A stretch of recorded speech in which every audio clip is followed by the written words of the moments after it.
Have you ever walked into a room and your dog just looked at you, then quietly turned away and went back to sleep?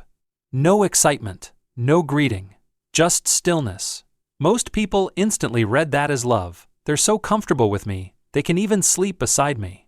But what if that assumption isn't fully accurate? Because sometimes, what looks like closeness is actually something much quieter and harder to notice. Dogs don't just react to people emotionally. They respond to patterns of energy, interaction, and stimulation. And sleep isn't always what we think it is. Yes, sometimes it's deep comfort, but other times, it's something more neutral. A kind of emotional low activity state where nothing is being engaged, so the body simply rests.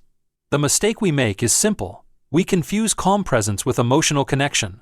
But connection isn't silence. Connection is responsiveness. And once you understand that shift, you start noticing small patterns differently. Like this.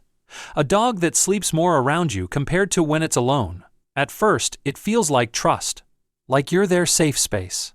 But behaviorally, it can also mean something else. Your presence isn't always stimulating eye. Interaction. So the dog shifts into rest mode. Not negative, not positive, just passive.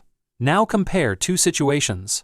A dog that becomes slightly alert, curious, even active when you leave, versus a dog that stays physically close, but emotionally flat when you're present. The difference is subtle, but important. Because in one case, your presence changes the dog's internal state. In the other, your presence becomes something the dog simply exists around. And that's where interpretation starts to shift. Not everything calm is connected. Sometimes it's just neutral. There's another pattern too. Some dogs gradually settle into a consistent low-energy behavior around their owners, almost like they've learned the environment doesn't require much response. Not fear, not distressed, just adaptation. When nothing changes emotionally or behaviorally, the system stops reacting, and sleep becomes the default. But here's where body language becomes important. A connected dog doesn't fully disconnect even while resting. You'll still see subtle awareness, soft eye contact, slight movement when you shift, a quick response when you speak.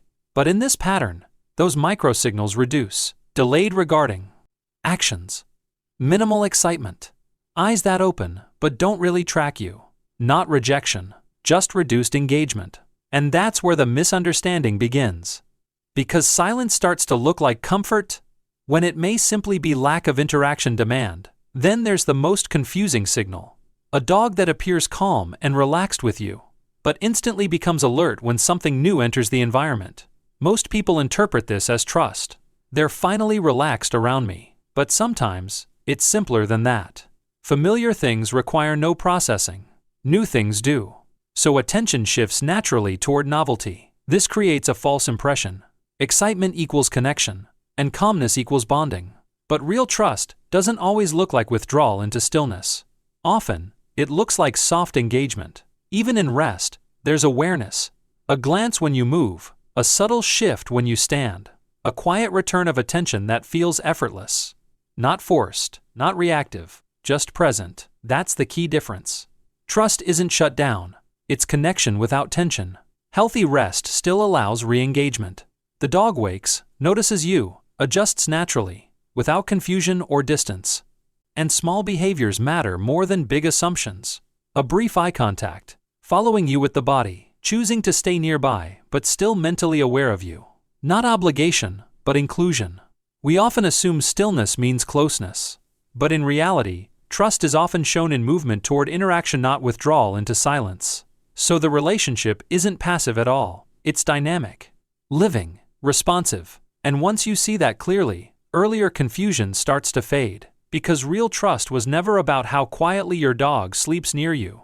It was about how naturally they return to you when something changes. And here's the important part. None of this means a sleeping dog near you is a bad sign. It just means behavior alone isn't enough. You need patterns. Dogs don't communicate in moments. They communicate in consistency. So instead of asking, do they sleep near me? The better question is, how do they interact with me when they're awake? Because trust is built in engagement, in small responses, in curiosity, in shared attention, in interaction. And this is something that can be strengthened, not forced, through presence, through play, through awareness of their responses. Not controlling the bond, but participating in it, because that's where clarity returns. When engagement comes back, misunderstanding fades, and what once felt uncertain starts to feel natural again, because in the end, your dog doesn't just want to feel safe, it wants to feel connected.